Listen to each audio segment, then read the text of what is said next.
苹果在 WWDC 2025上提及了部分关于 iOS 26的新特点。这几天大家应该也看了不少的相关的视频。今天呢，我整理了一些 iOS 26中那些比较实用的隐藏功能，也许你知道一点，但一定有你不知道的。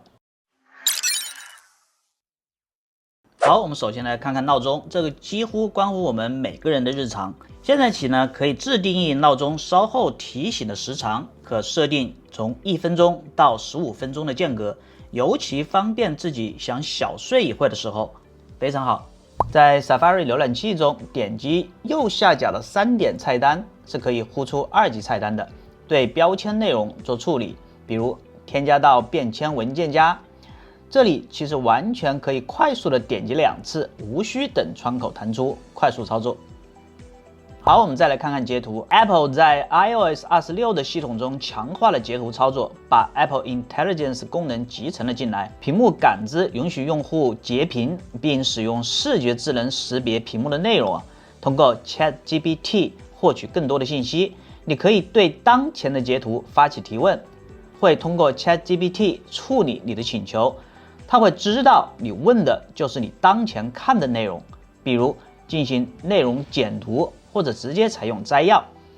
这样不用去读那些冗长的文字，或者还可以用手指圈起你想要搜索的内容，想找什么，用手指画个圈。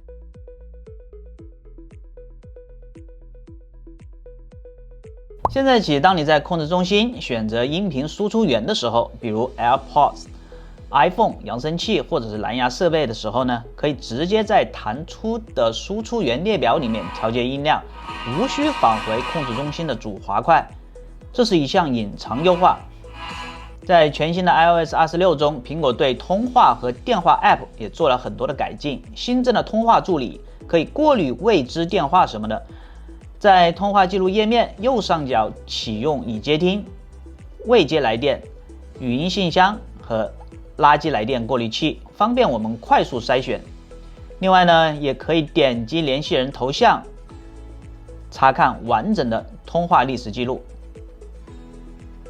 如果你和我一样也使用双卡的话呢，现在可以分别对它们设置不同的专注模式，比如直接把一张卡设为勿扰，禁止有电话打进来。全新的电池使用界面支持日视图和周视图，包括提供与过去使用量的对比，来提示电池使用发生了哪些变化。在相机部分，这次还新增了镜头清洁提醒，检测到脏污的时候会弹窗提醒。你别看这个小设置哦，其实是非常实用的一个小进步，因为有非常多的人从来不关注镜头的状态，至少我就碰到过，跑来问我为什么他拍的照片不清楚。